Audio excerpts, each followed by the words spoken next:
ಛಾಯಾ ಏನು ಅನ್ನೋದು ನನಗೆ ತುಂಬಾ ಚೆನ್ನಾಗಿ ಗೊತ್ತು. ಅವಳು ಎಲ್ಲಿ ಹೇಗೆ ನಡ್ಕೋತಾಳೆ, ಹೇಗೆ ಮಾತಾಡ್ತಾಳೆ ಅನ್ನೋದು ನನಗೆ ಗೊತ್ತು. ಆದ್ರೂ ಅವಳನ್ನ ನಮ್ಮ ಮನೆ ಕರ್ಕೊಂಡು ಬಂದ್ಮೇಲೆ ನಾವೇ ಅವಳಿಗೆ ಅಡ್ಜಸ್ಟ್ ಆಗ್ಬೇಕು ಚಿಕ್ಕಿ.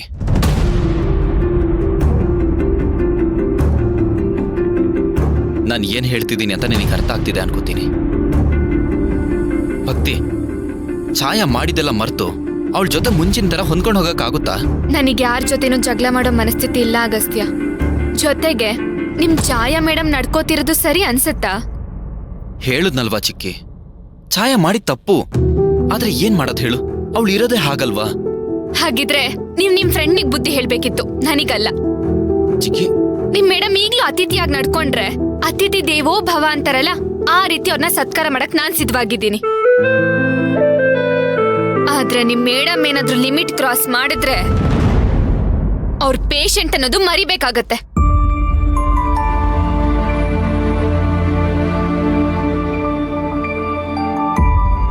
ನೀವೇನ್ ಇಷ್ಟೊಂದು ಯೋಚನೆ ಮಾಡ್ಬೇಡಿ. ನಿಮ್ಗೋಸ್ಕರ ನಿಮ್ ಮೇಡಮ್ ಮೇಲೆ ಕೋಪ ಮಾಡ್ಕೊಳ್ದೇ ಇರೋ ತರ ಪ್ರಯತ್ನ ಮಾಡ್ತೀನಿ. ಹಾಗೆ ಅವ್ರನ್ನ ಆರೈಕೆನೂ ಮಾಡ್ತೀನಿ. ಥ್ಯಾಂಕ್ ಯು ಸೋ ಮಚ್ ಚಿಕ್ಕಿ.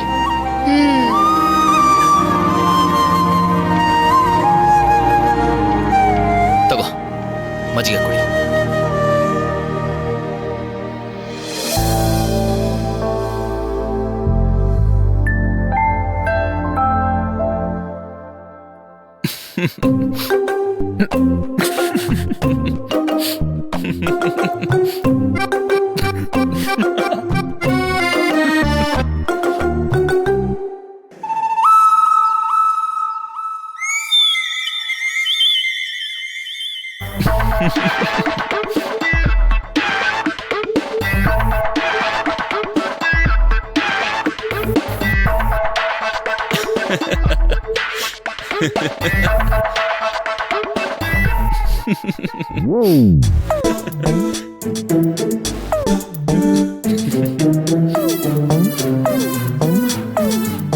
ಆದ್ರೆ ಒಂದು ವಿಷಯ ನೆನಪಿಟ್ಕೊಳ್ಳಿ, ನಿಮ್ಮ ಛಾಯಾ ಮೇಡಮ್ ಏನಾದ್ರೂ ನನ್ನ ಆತ್ಮಾಭಿಮಾನಕ್ಕೆ ಗೌರವಕ್ಕೆ ಧಕ್ಕೆ ಬರೋ ತರ ನಡ್ಕೊಂಡ್ರೆ ಈ ಭಕ್ತಿ ಅವಾಗ ಯಾರ ಮಾತನ್ನು ಕೇಳಲ್ಲ.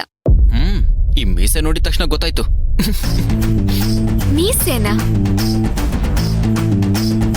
ಈ ಭಕ್ತಿ ಕುಮಾರಂಗೆ ಇವಾಗ ಒಂದು ಕೊಳೆ ಅಲ್ಲ ಅಲ್ಲ ಕಳೆ ಬಂತು. ಹಾಗ್ ಬನ್ನಿ ದಾರಿಗೆ. ಥ್ಯಾಂಕ್ಸ್ ಚಿಕ್ಕಿ, ನಿನ್ ಮಾತಿಗೆಲ್ಲ ನನಗೆ ಒಪ್ಪಿಗೆ ಇದೆ.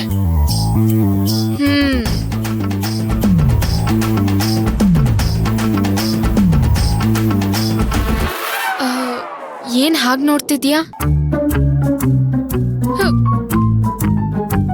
ಏನ್ ಮಾಡ್ತಿದ್ದೀರಾ?